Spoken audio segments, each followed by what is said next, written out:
Hello everyone, জ্ঞানজ্যোতি coaching সেন্টারের পক্ষ থেকে তোমাদের সকলকে জানাই আরও একবার স্বাগত। আজকের ক্লাসে আলোচনার বিষয় হচ্ছে সংলাপ বলতে কি বোঝো, অর্থাৎ সংলাপ যে বিষয়টা বা টপিকটা তোমাদের সিলেবাসের মধ্যে রয়েছে সেটা নিয়ে আজকের এই ক্লাসের মধ্যে দিয়ে তোমাদের সঙ্গে কিন্তু আলোচনা করব।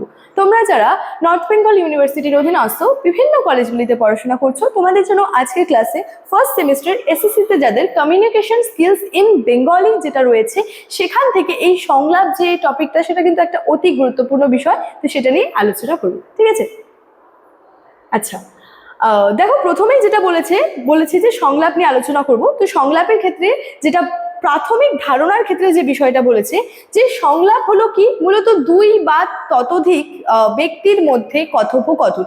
এই জিনিসটাই কিন্তু এক কথায় সংলাপের মানে সংলাপ বলতে যদি বলি এক কথায় কি বোঝাচ্ছে, তবে কিন্তু এই জিনিসটাই হলো যে সংলাপটা আসলে কি দুই বা তার থেকে বেশি ব্যক্তির মধ্যে যে আর কি কথোপকথন হচ্ছে সেটাকেই কিন্তু সংলাপ বলছে। যদি এক কথায় অ্যান্সার হয় সংলাপ কি বা সংলাপ বলতে কি বোঝো, তাহলে এটা হবে তার অ্যান্সার। যখন দুই বা ততোধিক ব্যক্তির মধ্যে একটা কথোপকথন হচ্ছে সেটাকে আমরা বলবো সংলাপ। ঠিক আছে, আচ্ছা এবার আরো ডিটেলসটা কি রয়েছে দেখো। বলেছে অংশগ্রহণকারী, অর্থাৎ এটি তৈরি হতে কমপক্ষে দুজন মানুষের প্রয়োজন হয় যারা একে অপরের সাথে ভাব বিনিময় করে। প্রথমে যে জিনিসটা বললাম যে সংলাপটা হচ্ছে মূলত দুই বা তার থেকে বেশি অর্থাৎ ততোধিক ব্যক্তির মধ্যে একটা কথোপকথন। কি অংশগ্রহণকারীর মধ্যে কি বলা হচ্ছে, এটি তৈরি হতে কমপক্ষে কি হচ্ছে দুজন বা তার থেকে বেশি জনের প্রয়োজন হচ্ছে যারা কি করছে একে অপরের সাথে কিন্তু ভাব বিনিময় করছে। ঠিক আছে, আচ্ছা তারপর রয়েছে দেখো নির্দিষ্ট বিষয়, অর্থাৎ সংলাপে কি হচ্ছে সাধারণত একটা নির্দিষ্ট বিষয়ে কোনো আলোচনা এবং বা বলা চলে যে মত বিনিময় কিন্তু করা হয়ে থাকে।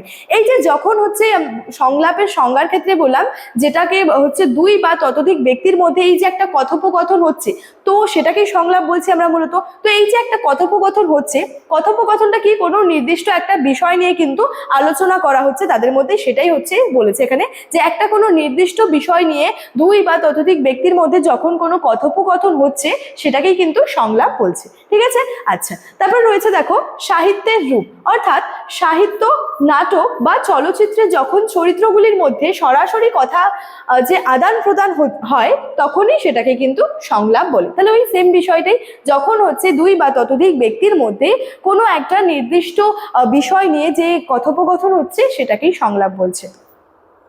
এবার রয়েছে সংলাপের প্রধান কিছু ক্ষেত্র সমূহ রয়েছে, যেমন প্রথমেই যেটা রয়েছে সেটা হচ্ছে সাহিত্য, অর্থাৎ গল্প ও উপন্যাসে চরিত্রের রূপায়ণে এবং কাহিনীর গতি বৃদ্ধিতে সংলাপ কিন্তু অত্যন্ত গুরুত্বপূর্ণ ভূমিকা পালন করে থাকে। অর্থাৎ কোনো গল্প বা কোনো উপন্যাসের যে চরিত্র রয়েছে সেই চরিত্রের রূপায়ণের ক্ষেত্রে বা কোনো একটা কাহিনী রয়েছে, ঠিক আছে, সেই কাহিনীর গতির বৃদ্ধির ক্ষেত্রে কি হচ্ছে এই যে সংলাপটা এটা কিন্তু খুবই গুরুত্বপূর্ণ ভূমিকা পালন করে। নেক্সট রয়েছে নাটক, অর্থাৎ নাটকের যে মূল প্রাণশক্তি কি ছিল, এই সংলাপ কিন্তু ছিল। বলেছে এখানে অভিনেতারা সংলাপের মাধ্যমেই সম্পূর্ণ গল্প দর্শকের সামনে কিন্তু তুলে ধরে। তাহলে নাটকের মধ্যে কি হচ্ছে যে প্রাণ শক্তি কি ছিল, এই সংলাপটা। ঠিক আছে, যেখানে অভিনেতারা কি করছে, বিভিন্ন অভিনেতারা যে সংলাপের মাধ্যমে যে সম্পূর্ণ যে গল্পটা থাকছে সেটা কিন্তু দর্শকের সামনে তারা কিন্তু তুলে ধরছে সেই বিষয়টা কি। ঠিক আছে, চলচ্চিত্র, অর্থাৎ পর্দায় চিত্রের আবেগ, দ্বন্দ্ব, ব্যক্তিত্ব ফুটিয়ে তুলতে শক্তিশালী এবং মানানসই সংলাপের কোনো কিন্তু বিকল্প নেই। ঠিক আছে, তাহলে এই সমস্ত বিষয়গুলো কি ছিল সংলাপের যে প্রধান ক্ষেত্র সমূহগুলি সেগুলি। এবার দেখো নেক্সট কি রয়েছে, এবার রয়েছে হচ্ছে কাল্পনিক সংলাপ। এবার আগের স্লাইডের মাধ্যমে আমরা জানলাম সংলাপ কি বা সংলাপের যে বিভিন্ন ক্ষেত্রগুলি রয়েছে সেটা। এবার কাল্পনিক সংলাপ এই বিষয়টা আবার কি দেখো, রয়েছে বাস্তব ও কল্পনার মিশ্রণ, এটাই মূলত এখানে বলছি। বাস্তবে ঘটা কোনো কথোপকথনকে যখন একজন লেখক তার কল্পনার মাধ্যমে সাহিত্যের রূপ দেন তখন সেটাকে বলে কাল্পনিক সংলাপ। ঠিক আছে, তাহলে কাল্পনিক সংলাপ মানে কি একটা কল্পনার যে রূপ বা যে কল্পনার যে সংলাপ সেটাকেই কাল্পনিক সংলাপ বলছে। তাহলে কি হচ্ছে কোনো একটা ঘটনা যেটা বাস্তবে ঘটেছে সেই বাস্তবে ঘটা কোনো ঘটনা বা কোনো আর কি কথোপকথন যেটা রয়েছে বাস্তবে ঘটা কোনো কথোপকথনকে যখন একজন লেখক তার কল্পনার রূপ দিচ্ছে তখন সে কল্পনার মাধ্যমে সাহিত্যের রূপ দিচ্ছে তখন সেটাকে আমরা বলছি কিন্তু কাল্পনিক সংলাপ। এটি লেখকের সৃজনশীলতার এক অনন্য প্রকাশ।